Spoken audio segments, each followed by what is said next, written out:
परिश्रान्तं समरे चिन्तया स्थितं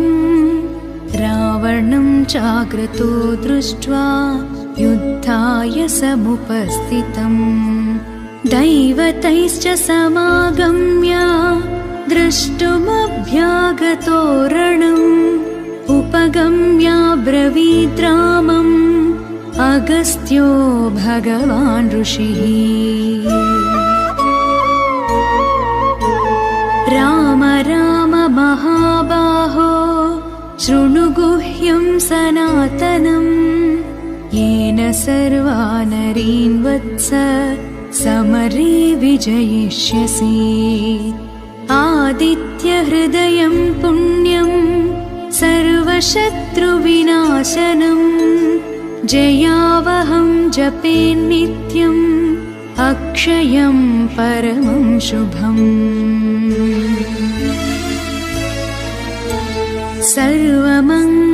सर्वमङ्गलमाङ्गल्यं सर्वपापप्रणाशनम् चिन्ताशोकप्रशमनम् आयुर्वर्धनमुत्तमम् रश्मिमन्तं समुद्यन्तं देवासुरनमस्कृतम् पूजयस्व विवस्वन्तं भास्करं भुवनेश्वरम्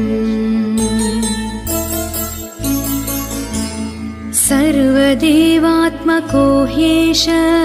तेजस्वी रश्मिभावनः एष देवासुरगणान्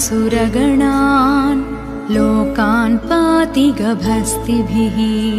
एष ब्रह्मा च विष्णुश्च शिवस्कन्दः प्रजापतिः महेन्द्रोद्धनदः कालो यमः सोमो ह्यपाम् ततो युद्धपरिश्रान्तं समरे चिन्तया स्थितं रावणं चाग्रतो दृष्ट्वा युद्धाय समुपस्थितम् दैवतैश्च समागम्य द्रष्टुमभ्यागतो रणम् उपगम्याब्रवीद् रामम् अगस्त्यो भगवान् ऋषिः राम राम महाबाहो शृणु गुह्यं सनातनम् येन सर्वा नरीन् वत्स समरे विजयिष्यसि आदित्यहृदयं पुण्यं सर्वशत्रुविनाशनम् जयावहं जपेन्नित्यम् अक्षयं परमं शुभम्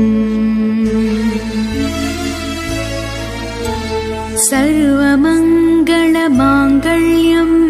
सर्वपापप्रणाशनम् चिन्ताशोकप्रशमनम् आयुर्वर्धनमुत्तमम् रश्मिमन्तं समुद्यन्तं देवासुरनमस्कृतम् पूजयस्व विवस्वन्तं भास्करं भुवनेश्वरम्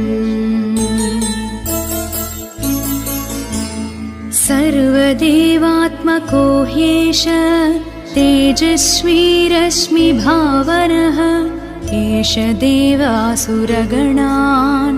लोकान् पाति गभस्तिभिः एष ब्रह्मा च विष्णुश्च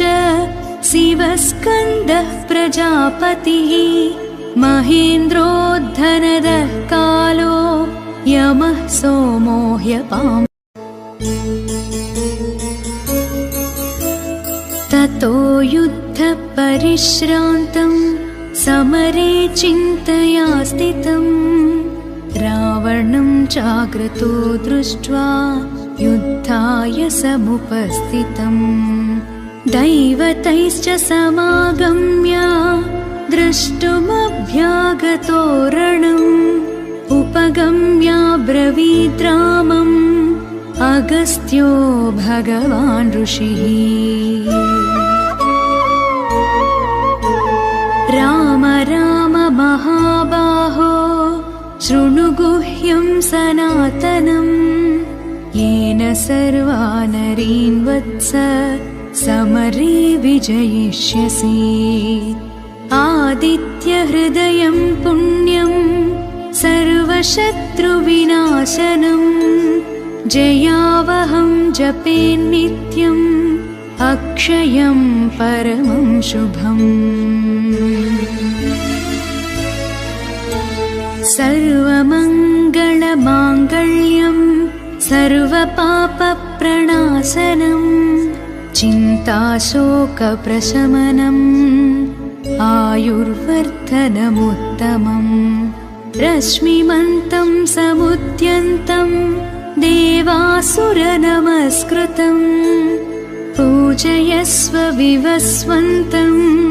भास्करं भुवनेश्वरम् सर्वदेवात्मको ह्येष तेजस्वी रश्मिभावनः एष देवासुरगणान् लोकान् पाति गभस्तिभिः एष ब्रह्मा च विष्णुश्च शिवस्कन्दः प्रजापतिः महेन्द्रो धनदः कालो यमः सोमो ह्यपाम्